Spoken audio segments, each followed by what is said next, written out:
افسانہ نگاروں کے لیے موضوعات کی کمی نہیں۔ احمد ندیم قاسمی۔ اردو کے ہندوستانی ادیبوں کا یہ بڑا کرم ہے کہ وہ پاکستان کے ادبی رسالوں کو یہ جانتے ہوئے نوازتے رہتے ہیں کہ ہر ادیب کے قارئین کا ممتاز ترین حلقہ اس کے اپنے ملک میں ہوتا ہے۔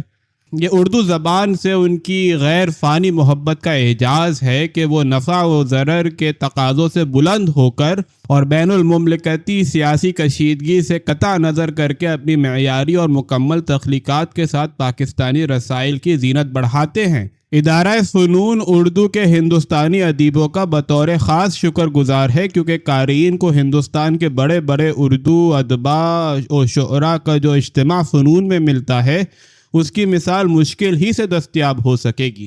مگر سوال یہ ہے کہ پاکستانی ادیبوں کو کیا ہو گیا ہے؟ اس وقت ہمارے مخاطب خاص طور سے پاکستانی افسانہ نگار ہیں۔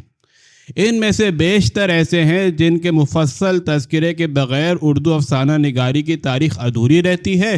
کیا ہم پوچھ سکتے ہیں کہ انہوں نے افسانہ نگاری چھوڑ کر ان دنوں کون سا مشغلہ اختیار کر لیا ہے؟ اور اگر وہ آج بھی افسانے ہی لکھتے ہیں تو وہ کہاں شائع ہوتے ہیں؟ فنون یا تنہا کوئی اور ادبی رسالہ محض اپنے مندرجات کو معیار بنا کر پورے ملک کے افسانہ نگاروں کی تخلیقی سرگرمیوں کے بارے میں صحیح اندازہ نہیں لگا سکتا، مگر ہم تمام معیاری ادبی رسالوں کے مجموعی مندرجات کو سامنے رکھ کر عرض کر رہے ہیں کہ پاکستان کے افسانہ نگاروں پر نہایت خوفناک جمود طاری ہے۔ کہتے ہیں کہ ایک ذہین اور تباہ افسانہ نگار کو ہر انسان کی زندگی کم سے کم 10 افسانوں کے موضوعات سمجھا سکتی ہے۔ اس لحاظ سے 10 کروڑ کی آبادی کے اس ملک میں 1 ارب افسانوں کے موضوعات بکھرے پڑے ہیں، مگر وہ افسانہ نگار کہاں ہیں جو ان موضوعات کو سلیقے سے سمیٹیں، انہیں اپنی فنی معیاروں کی چھلنی میں سے گزارے اور اردو افسانہ نگاری کو مالا مال کر دیں۔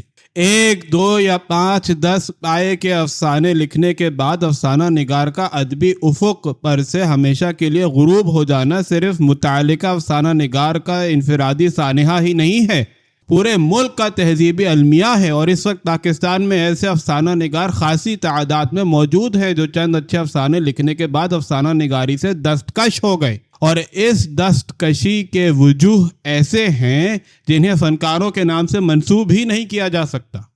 اگر ایک افسانہ نگار نے مادی لحاظ سے آسودہ ہو جانے کی وجہ سے افسانے لکھنے چھوڑ دیے ہیں، یا اگر ایک افسانہ نگار کے فن کو اس کی دفتری مصروفیتوں نے چاٹ لیا ہے، یا اگر ایک اور افسانہ نگار نے ملک بھر میں تہلکہ مچا دینے والا ایک افسانہ لکھنے کے بعد قلم توڑ کر پھینک دیا ہے کہ اب فن کے نقطۂ عروج پر پہنچنے کے بعد کوئی لکھے بھی تو کیا لکھے، تو کیا یہ اس فن کی بے حرمتی نہیں ہے کہ جس کے عروج کا کوئی آخری نقطہ مقرر کرنا ہی انتہا درجے کا غیر فنی فعل ہے، اور جس فن کی لگن میں زندگی کی آسائشیں تج کر دینا بھی جائز ہے؟ کیا پاکستانی افسانہ نگاروں کے پاس ہمارے اس سوال کا کوئی جواب ہے؟ سوال صرف فنون کا ہے، مگر ہماری تمنا ہے کہ جواب پاکستان کے تمام معیاری ادبی رسالوں کو ملے۔